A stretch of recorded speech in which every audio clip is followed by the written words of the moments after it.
Ladies and gentlemen, welcome back to the return of 6 for 6. Great to have everybody with you tuning in tonight's episode. Yes, 3 p.m. Eastern Time. Yes, we're an hour, almost 90 minutes, an hour before kickoff to week 18 to the NFL season. Teams gearing up for the final push into the playoffs for the NFL. Also, Monday night, we got the national championship game between the Washington Huskies and the Michigan Wolverines. We got some other sporting events going on, trying to capture all this going on this week. But ladies and gentlemen, it's great to be back on 6 for 6. It's great to be able to be back and focusing on a thing that I enjoy creating. And yes, we're still going to do season 3 all the way through 2024. I made that clear, I think, on the last episode. But at the same time, it's been a long hiatus. I've been sitting here thinking about 6 for 6 for quite some time now. Last episode was September 30th, 2023, ladies and gentlemen. Yes, we missed all of October, November, and December. Yes, we had some going to be released for episode 10, but we didn't because my schedule just got busy and I just got sidetracked with other things. Without further ado, let's remember our record this season, ladies and gentlemen. We're going to start fresh. Episode 9, we went 4-2, but overall record for season 3 so far, ladies and gentlemen, is 26-19-2. Ladies and gentlemen, I'm going to have season 3's record continue, but also keep track of 2024's record. And then once we reach 2025, that's when season 4 will start for 6 for 6. And we wouldn't have to have a record for 2025 because that will be the record that we will be following for season 4. So we're going to have a combination of 2024 picks as well as continue seasons 3's picks as well. Without further ado, let's get the show on the road, ladies and gentlemen. Also, we're on our secondary computer. The main computer that I normally do 6 for 6 on is just been a little bit slow lately. So we're on our secondary computer that we've had since way before we got the primary computer. So it's doing its job right now. It's very bare basic, getting the job done. I may make it into the podcasting computer. I don't know yet. Still have to figure out what I want to do with this secondary computer that I have. Without further ado, let's dive into it. Women's college basketball has made it into the 6th slot, ladies and gentlemen. NC State versus Virginia Tech, which is number 13 in the nation, and NC State is the third team in the country. Sunday, noon Eastern, 9 a.m. Pacific time on the ACC network. Ladies and gentlemen, we got a fun-filled event for you on Monday. Well, not to Monday, Sunday in this respective time. NC State is, I believe, is undefeated. Same with Virginia Tech. I think I may messed up those numbers when I was putting in, but I will have to do a quick double check so I can get all my ducks in a row. With that, obviously, that will dictate on the take I have on it.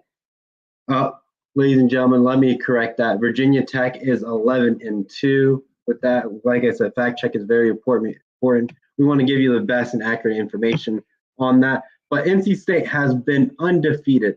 Looking at their margins of victories, they're scoring on, I would say, on the average, teams that are lesser opponents in the Power 5 have been scoring roughly about 80 points on average. Looking at it, Virginia Tech, yes, they have a couple 80s in there, but when you look at against Power 5 schools like Rutgers, Pitt, Wake Forest, you got a mixed bag. I would say like averaging around like 85 points per game. Obviously, you have some spells in there like William & Mary, which was 76.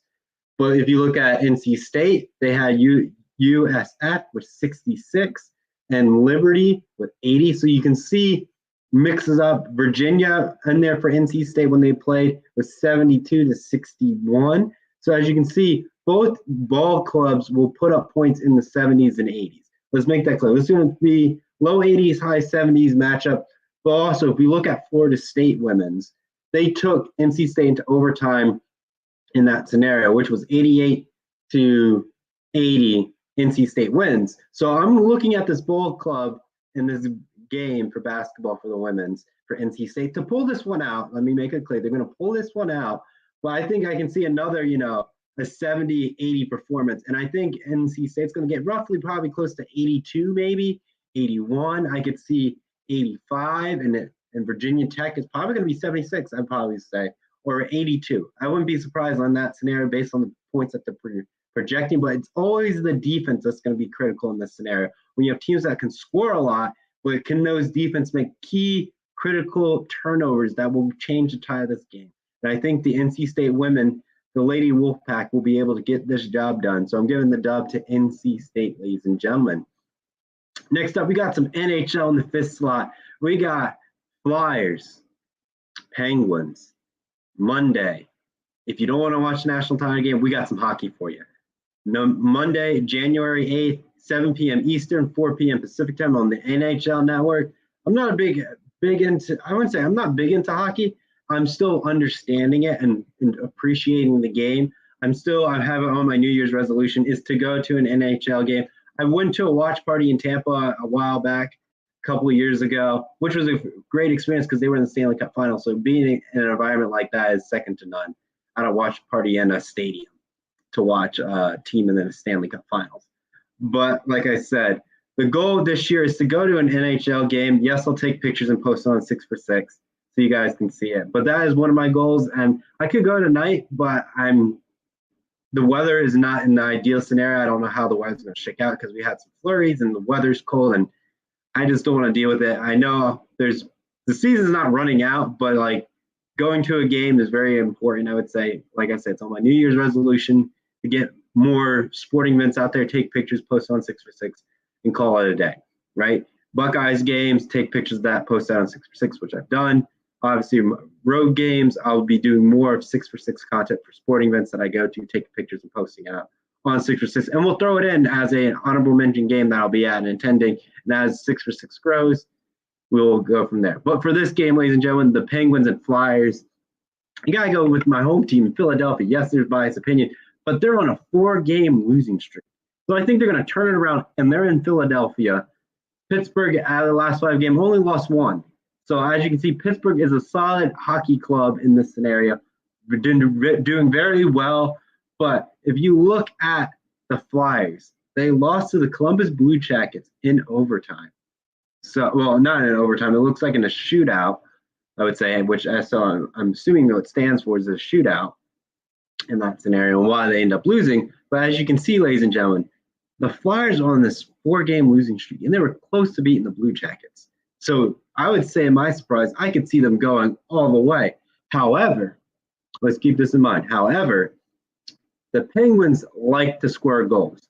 If you look at the New York Islanders that they played, they put 70-0 on them. The Flyers are a defensive team. If you're looking at their losses, they're only losing by 1 possession minus one of the Canadian teams. I think it's Edinburgh, I want to say. Don't quote me on that, but it's the Oilers on that. I'll use the team's name. I'm not great with cities and pronunciations and all that stuff. But yes, they lost to the Oilers by 3. But besides that, all their other losses has been by 1. And the Penguins beat the Bruins by 1. But a lot of stuff, margin of victory for the Penguins is normally by like 2 goals. So the more that I look into it, yes, Pittsburgh and the Penguins have a better edge over the Flyers, but I think the Flyers are going to stop this losing streak, and that's why I'm going to give them the edge in this scenario to stop this losing streak. Next up, we're going into the NFL playoff hunt pictures. Games 4 through 2 are the NFL playoff picture. That's going to define a lot of things, but let's start kicking it off with a division battle to clinch the NFC South. Got the Saints Falcons. The Falcons have a terrible road record. Let's before I get into it, let's remind you guys where this is at. Falcons Saints Sunday, January 7th, 1 p.m. Eastern, 10 a.m. Pacific time on CBS. The Falcons 7-9. The Saints 8-8. The Falcons on the road are 2-6 this season, and they have a winning percentage in this game alone about 39%. Me personally, when you have a road record like that, you're not going to do well in this scenario. And you're trying to win your division. Yes, you can win it, but you need help. Yes, there's a chance if they win, they could slip into the wild card slot and all that stuff. That is there. However, the Saints can win it and clinch the division, and they're in. No questions asked. They don't need any help. The only thing that they're worried about is the Tampa Bay Buccaneers. Is the only team that's probably in question to slip in and cause some mayhem pandemonium. But, ladies and gentlemen, I'm going to say that based on the Falcons' road record, I don't think the Falcons are going to pull it out because of that road record and how they've been playing. Look at it. They lost to Carolina by 9-7. They lose to Chicago at Chicago, 37-17. They lose at home to Tampa Bay, 29-25. But as you can see, the Falcons don't really score a lot of points. And then if you look at the Saints, they score a lot of points. They lost to Detroit, 33-28. They beat Carolina, 28-6. If you looked at the Carolina scores to use a frame of reference, the Saints will score more than the Falcons. Let's just make that clear. The Saints can shut them down. All right. Tampa Bay, if you look at that, yes, the Falcons went out and scored, but also the Saints won by double digits. 10-point victory over the Tampa Bay Buccaneers. All right. The Saints are a better team in this scenario, so that's why I'm giving the Saints the edge. Because look, just the stats alone are night and day between these two teams. And the Saints have a 60% chance of winning this game, so I believe it. I'll give them benefit of the doubt. The Saints got this game. Next up, ladies and gentlemen, in the third slot, Texans Colts, another divisional battle, AFC South conquest. Jaguars are also playing. They're playing a weaker team that's going to be missing the playoffs, unfortunately, which is, I believe, the Tennessee Titans are going to miss the playoffs, but also can cause some pandemonium, making them struggle. But the Texans Colts, very close game. The home and away records are very much similar. Texans on the road, 3-4. Colts at home, 4-4. But C.J. Stroud, ladies and gentlemen, putting up the numbers for the Texans in his rookie season, on the verge of reaching the playoffs in his first year. And kid you not, I thought that he was going to struggle this year. Maybe a team that with 3 wins here and there in the NFL doesn't have his pieces around them. He's making his pieces work with what he's got, and now they're in the spot to reach the playoffs. I didn't think that was going to happen for CJ. I thought it was going to be the next couple seasons they're going to start putting the pieces around.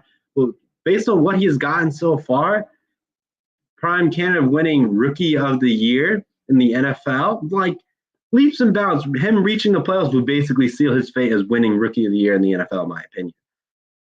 But just looking at it, beating the Tennessee Titans twice, a defining victory, 26-3, but also you have the overtime, 19-16. But you have the Colts in Minshew mania, just putting in the work of the Colts. Close ones here and there, putting Pittsburgh away, but taking Tennessee to overtime. Yes, there's relatively close games. This is going to be a great matchup. You can catch it tonight at 8:15 p.m. Eastern, 5:15 p.m. Pacific time on ESPN, ABC, and ESPN+. Great game. Love to see how this is going to unfold. This is a game that you should be watching tonight. A lot of things on stakes for this game. But I got to give the Texans. I think C.J. Stroud is going to get the Texans to the playoffs. And if he doesn't, this is going to be a key, pivotal game to help them get back to the playoffs next year, or at least do another playoff push. But I think the Texans are looking, I would say, great. But now they're going to have to start adding pieces in the draft and in the offseason to build this Texan team up, make them more dominant in the AFC South. But I'm going to give it to the Texans to win it. Yes, they have a 48% chance of victory, but I think the Texans can go out and do it tonight. Next up in the 2 slot, ladies and gentlemen, is Bills-Dolphins, Sunday, January 7th, 8:20 p.m. Eastern Time, 5:20 p.m. Pacific Time on NBC. Ladies and gentlemen, this is the battle of the AFC East. Bills, Dolphins, trying to look into that playoff spot. Yes, I think the Dolphins, clinched the division. Maybe just swapping their spots around. But yes, both teams are in the playoffs. But it's still a magnitude of seeding and a home field advantage in the playoffs. So both teams are still going to probably play their stars compared to other teams in the league right now. So very critical, very prominent in this game. But ladies and gentlemen, Dolphins at home is 7-1 this year. Bills on the road, 3-4, seeing them come out against sluggish against the Chargers with Easton Stick, and they barely pulled that one out, barely pulling it out against the Patriots. The Bills are just been struggling. We haven't seen the playoff Bills yet. We're seeing this Bills team playing extremely close to their inferior opponents. But yes, you have them destroy the Cowboys, but they beat the Chiefs 20-17, and they lose to Philadelphia 37-34. So this Bills team can go out and compete, but the Dolphins will score on points when they're at home. When they're on the road, they struggle. So in this scenario, I can see the Dolphins pulling out based on their record at home and how they've been dominating teams at home. Like, let's look at this as an example. Yes, they beat the Cowboys nearly by 2 points. But when you see the Jets 30-0 at home, I'm just saying, there's just certain about their only loss at home this season was to the Tennessee Titans, and they lost by 1. Literally, they had a perfect season at home almost, and now they're going to play the Buffalo Bills, and they're at home. So I can see them finish the year at home 8-1, and if you have to play them in the playoffs at home, give me the Dolphins in the win. So in this scenario tonight, Sunday, January 7th, 8:20 p.m. Eastern, 5:20 p.m. Pacific time on NBC. I have the Dolphins winning it because of their home record and how dominant they've been this season at home. So give me the Dolphins over the Bills. And last but not least, ladies and gentlemen, let's talk about college football, the game of the week. The national championship game, the Washington Huskies, the Michigan Wolverines, Monday, January 8th, 7:30 p.m. Eastern time, 4:30 p.m. Pacific time, ladies and gentlemen, on ESPN. Now let's dive into this. The national championship game. Both teams haven't won a national title since the 90s. Let's make that clear. Michigan won it as a co-national championship title in 97. Last time Washington won it was in 91. And I believe when they won the national title, let me figure out who they played against. I would say, got the stream to share, but Washington that won the national title in 91. Let me just pull it up, get the stats up for you. National championships. It was 91 and 1960.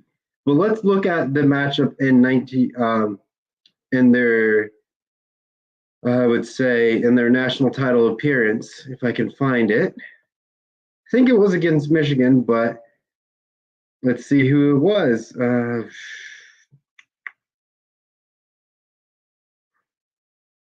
Man, this is very challenging when you're trying to search it up. National champs of 91, ladies and gentlemen. Oh, man. Boy. Washington.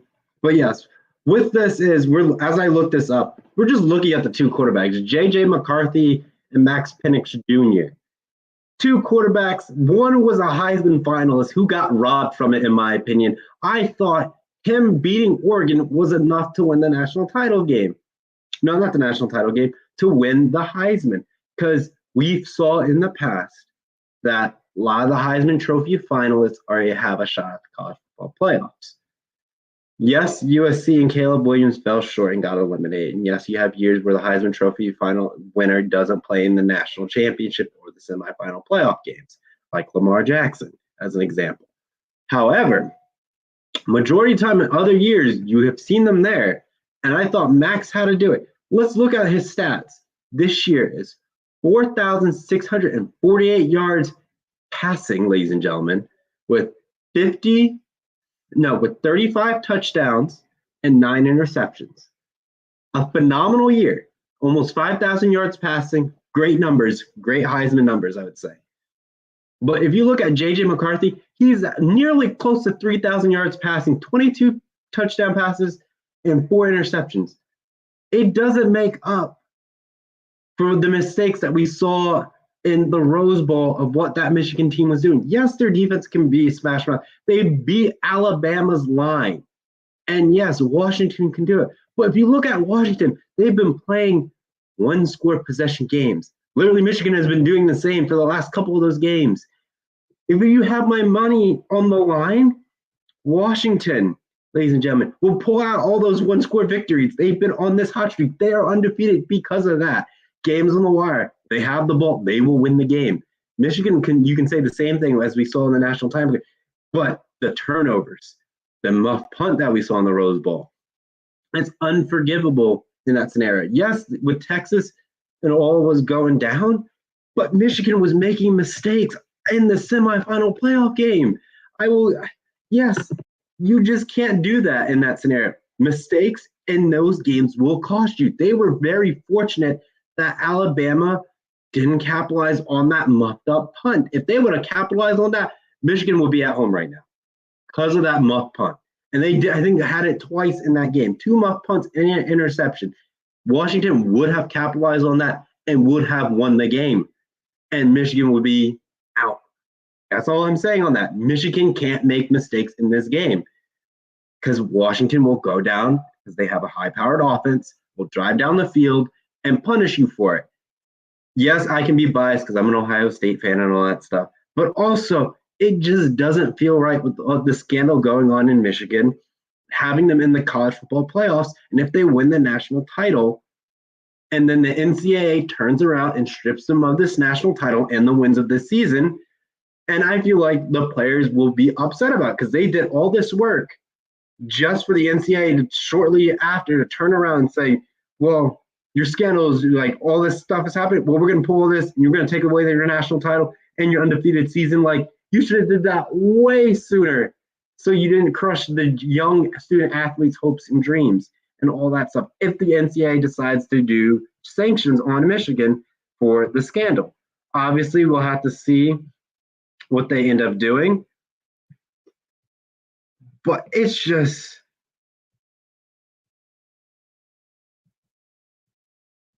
something that you just don't see that happens. But yes, the last time, I'm going back to the last time Washington won a national title game, it was against Michigan in 91 in the Rose Bowl. And they beat Michigan 34-14. Can we see that again? Maybe. But like I said, Michigan's defense will be there. And it's a smash mouth Big Ten defense that Washington has to figure out. If they can give Penix Jr. enough time in the pocket, I think Michigan's secondary could be exposed. But it's Michigan's defensive line got to be very aggressive in this game. If they sit back on their heels, it can be a long night for Michigan to be in a shootout. Yes, Blake Corum has a great year of rushing, over 1,000 yards rushing, 25 touchdowns compared to Johnson for Washington with 1,162 yards and 16 touchdowns. But when you look at that, it's not a bad performance with 16 touchdowns when you have a quarterback that's a Heisman finalist. Yes, your running back is not going to put up a lot of numbers because your quarterback is a Heisman finalist. All right, let's make that clear. Obviously, there's some years where you had like Alabama and Najee Harris and all that stuff, where that Najee Harris could be in a Heisman discussion with the number of rushing yards that he had. But when you look at this, when your quarterback is throwing for almost 5,000 yards, your running back won't be in the Heisman conversation with 16 touchdowns. Like, it's no-brainer because he threw 35 touchdown passes. All right? Let's make that clear. But when you look at this game, the amplitude, the magnitude, the history between these two programs, the last time these two programs won a national title game, Washington has been in the playoffs. They've returned. Both teams of destiny, you want to say, according to Stephen H. Wang, saying Michigan's the team of destiny. I will say no. I will say that Washington is the team of destiny because, ladies and gentlemen, it's the last ride of the Pac-12. What better way for a conference to close out of its existence? Yes, we still have the Pac-2 that's still there. But the last time the Pac-12 is ever in its true form of 12 teams, of it being a classic Big Ten matchup in the road, like in Houston, on a national title stage, and it's Big Ten Pac-12, a classic matchup. Like this, if it wasn't the college football playoffs, this would be in the Rose Bowl most likely as a national title game. So much amplitude on the line for these young gentlemen. And I believe that Washington's got it. It's the team of destiny. They literally have done everything. The last Pac-12 team to be undefeated, national champs, take out Texas, and take out Michigan. What a phenomenal year for Washington as they move their way into the Big Ten. Very good, but also Michigan trying to cement their true destiny of the Big Ten, saying that, hey, welcome to the Big Ten, and they're going to punch them in the mouth. That's what it is. It's a welcome party, you could say. Either Washington has a great welcome party or Michigan just punches them in the mouth and knocks them out. It's just clear as day. But I got Washington because I feel like that team deserves it based on the scandal that's going on, the justice that needs to be dealt with, and we just can't have corruption in college football because we saw it with Florida State getting left out, but then Florida State didn't come out to the bowl game to justify their argument of being to say, hey, we should have been part of it. They should have beat Georgia, but they had so many people opt out. Their players was like, no, I'm not playing. Yes, I understand, but you should be an entire team committed saying, hey, we got left out. We're going to boycott this game and not play. They could have certainly done that versus getting the bushwhack that we saw where Georgia players were going on Instagram, eating hot wings on the sidelines, just having a ball out there, just destroying Florida State. And Georgia made a statement saying, hey, yes, we got left out, but we got to show the committee that we should have been sixth. Like, we are a team that is a college football playoff team, and they get punished for losing to Alabama in the SEC title game. The only loss that they had, and they get left out. Yes, you have the head-to-head matchup, and yes, you couldn't leave Texas out. All right, let's get that across. But, ladies and gentlemen, Florida State should have just went out and balled out and proved to the committee that they shouldn't have been left out. That was the only thing they had to do. And then they could have claimed co-champions with Washington as the last two undefeated teams. That's what could have been done. Yeah, I wouldn't be upset with that. Like UCF when they claim the national title. Like it's a Florida thing at that point. But ladies and gentlemen, let me conclude for it. I have Washington win the national championship game in Houston over Michigan. It's just going to be, I feel like, the 91 Classic where Washington beats Michigan in the Rose Bowl back year. But now it's in Houston. I thought Texas was going to be here, and I was going to say Texas over Michigan because a lot of times I've seen, like, when LSU won their titles, it's been in Louisiana. So I could see Texas winning in Texas. It doesn't make, like, it makes sense, you know? But in this scenario, it's very relatively neutral between these two. Very, I would say, distance travel is not too bad. So very good at traveling wise. I would say Michigan has a little bit easier coming straight down to Houston compared to Washington coming down slightly more further. But like I said, I got Washington in this one. So let's do a quick recap, get you on out so you can enjoy your Saturday with some NFL Steelers Ravens, also Texans Colts for tonight's games. Let's do a quick recap and we'll get you on out of here. All right. Women's college basketball, NC State versus Virginia. NC State number 3rd in the nation versus Virginia Tech number 13 in the nation. Sunday, noon Eastern, 9 a.m. Pacific time on the ACC network, and I have NC State winning it. Next up, Monday, January 8th, 7 p.m. Eastern, 4 p.m. Pacific time on the NHL network. I have Penguins, Flyers, and I have the Flyers winning it. Next up in the 4th slot, we have Falcons Saints Sunday, January 7th, 1 p.m. Eastern, 10 a.m. Pacific time on CBS, and I have the Saints winning it. Next up, we have Texans Colts tonight, 8:15 p.m. Eastern time, 5:15 p.m. Pacific time on ESPN, ABC, ESPN Plus, and I have the Texans winning this one. Next up in the 2 slot, ladies and gentlemen, we have Bills Dolphins Sunday, January 7th, 8:20 p.m. Eastern time, 5:20 p.m. Pacific time on NBC, and I have the Dolphins winning it. And last but not least, ladies and gentlemen, the game of the week, the national championship game, Monday, January 8th, 7:30 p.m. Eastern time, 4:30 p.m. Pacific time on ESPN.